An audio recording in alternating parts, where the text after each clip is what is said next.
Students, यहाँ हमें ohm meter पढ़ना है।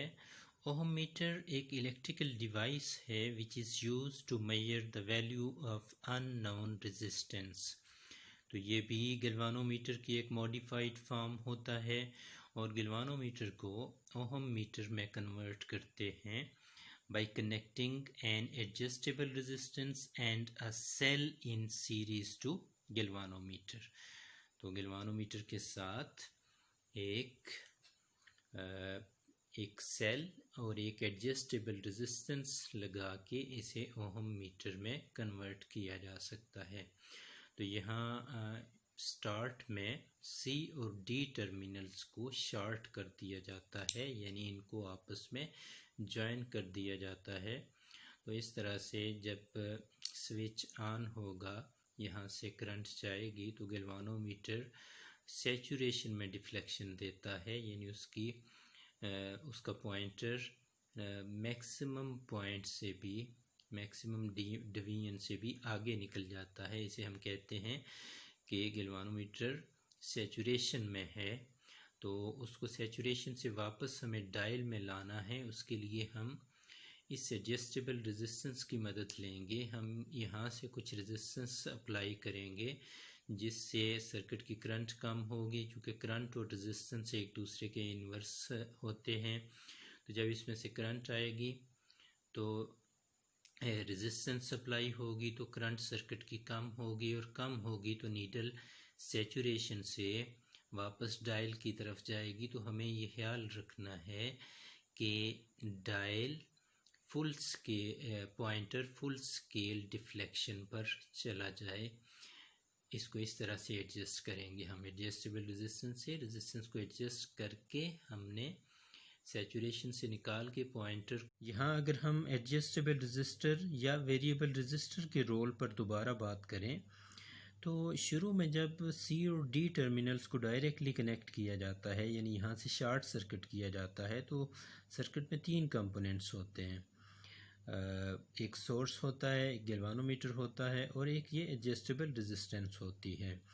तो होता ये है कि गैल्वानोमीटर चूँकि सेंसिटिव डिवाइस है तो सोर्स से आने वाली थोड़ी सी करंट भी इसको सैचुरेशन में पहुंचा देती है। मतलब ये होता है कि जब करंट आए और इसकी नीडल नल पोजीशन से मूव करती हुई, डिफ्लेक्ट करती हुई इस फुल स्केल से भी बाहर चली जाए, तो गैल्वानोमीटर की इस सिचुएशन को हम सैचुरेशन का नाम देते हैं कि सैचुरेशन में डिफ्लेक्टेड है उसकी नीडल, उसका पॉइंटर।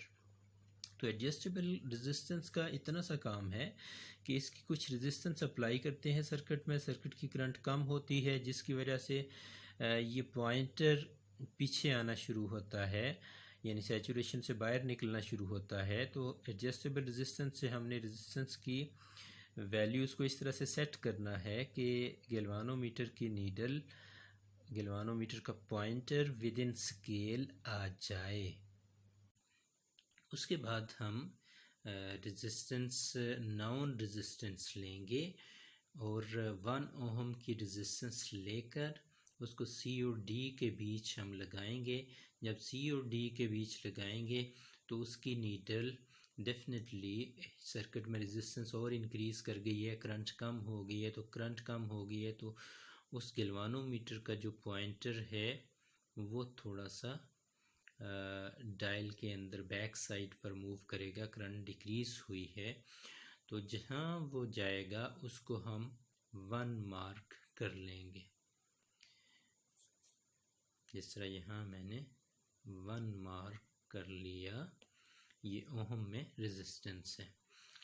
इसी तरह से फिर मैं 2 ओहम का रेजिस्टर लूँगा, उसको मैं यहाँ पर जब कनेक्ट करूँगा सी और डी के बीच तो पॉइंटर और थोड़ा सा पीछे जाएगा। जब पीछे जाएगा तो उस पॉइंट को मैं 2 मार्क कर लूँगा ओहम में, 2 ओहम रेजिस्टेंस।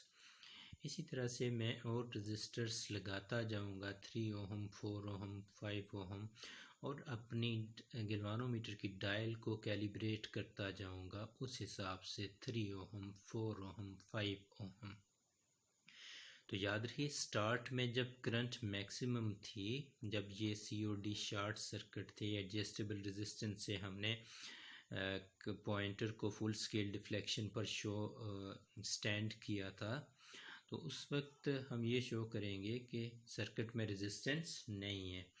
जब सर्किट में रेजिस्टेंस नहीं है तो वो 0 ओहम वाला लेवल होगा जो फुल स्केल डिफ्लेक्शन वाला है, और उसके बाद 1 ओहम से वो थोड़ा सा पीछे आया, वो 1 ओहम हो गया, 2 ओहम पर और पीछे आया, वो 2 ओहम हो गया, 3 ओहम पर वो पॉइंटर और थोड़ा सा पीछे आया, वो 3 हो गया। तो इस तरह से हम अपनी डायल को कैलिब्रेट कर लेंगे रेजिस्टेंसेस के लिए।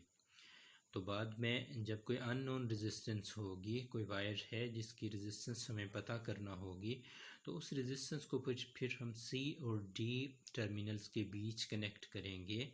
तो लेट अस सपोज कि हमारा पॉइंटर उस वक्त यहाँ आके रुकता है, तो यहाँ रुकने का मतलब होगा कि 4 ओहम रेजिस्टेंस है उस अननोन वायर की। तो इस तरह से फिर हमने एक गैल्वानोमीटर को ओहम मीटर में चेंज कर लिया और वो रेजिस्टेंसेस को मेजर करने के काबिल